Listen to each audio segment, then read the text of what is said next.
The Flatiron Building, one of the world's most iconic skyscrapers and a quintessential symbol of New York City.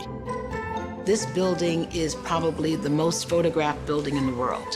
Even before its completion at the turn of the last century, it was famous. The man in the street was fascinated with this building as it was going up. It was the talk of the town. Soaring 22 stories high on a once revolutionary all-steel frame. When first built, this technical marvel enthralled, entranced, and even terrified. It looks like a bunch of toothpicks holding it up, and people didn't think that a building could stand up that way. Architecturally visionary, the Flatiron Building broke new ground in skyscraper construction and became one of the most dynamic structures ever created. Burnham was a great Chicago architect, had not yet built any structures in New York City. He was given the opportunity to really make a statement at a principal corner in New York. Since his successful days in Chicago, Daniel Burnham had become a shining star of the architecture world, designing some of George Fuller's most famous buildings, as well as the vast and visionary National Mall in Washington, D.C. Burnham's artistic ambition and business savvy seemed limitless, and with the Flatiron Building, he would show the world the wonder and power of all-steel construction. And so the design of the Flatiron Building was really like an extrusion of this narrow piece of pie triangle on the site.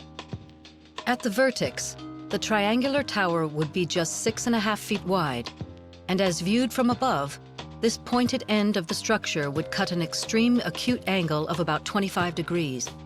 It would be unlike anything anyone had ever seen.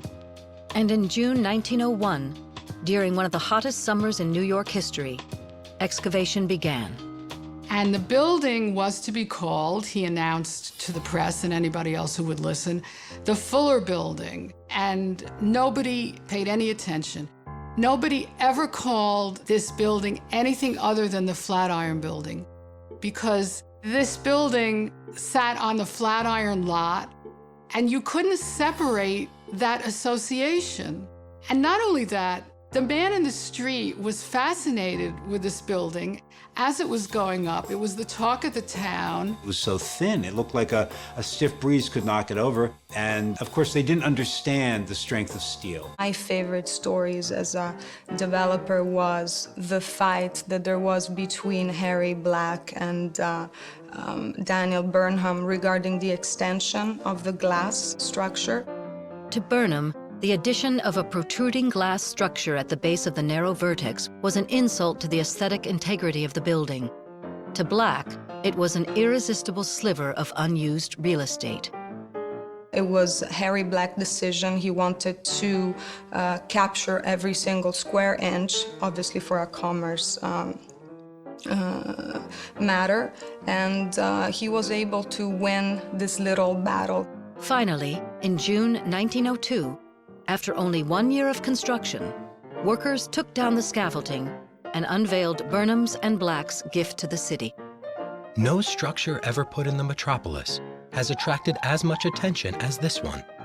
Knots of people staring up at it may be seen in the vicinity at all hours.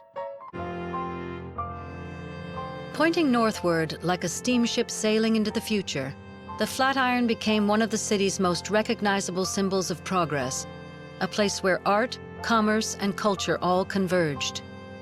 The Flatiron Building was designated a New York City landmark in 1966 and became a National Historic Landmark in 1989. More than a century after it was built, it is still one of the most instantly recognizable symbols of the city, featured in movies and television shows, and lending its name to an entire neighborhood.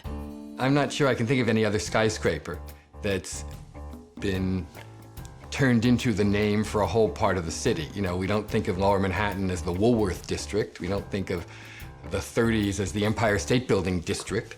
But we do think of that area around Madison Square as the Flatiron District. And I think that's kind of cool, actually. It has left an indelible imprint not only on the neighborhood, but across the globe. While New York City grew up around it, rising taller and taller, the Flatiron Building has continued to cast a special spell over each new generation. It's something spiritual, it's something emotional. When people look at it, they feel something. Sometimes people almost cry when they see this building. Sometimes it's hard even to separate out the memory I have of seeing the Flatiron Building as I'm coming down Fifth Avenue with the memory in my head of that incredible Steichen photograph, for example. They all kind of blend together to create this sense of this building as an incredibly important and sort of beloved thing. The Flatiron is more than just a building. It's a bold reminder of what we can achieve with vision and determination. Like all of us, it is on a journey, paying respect to the past while forging bravely into the future.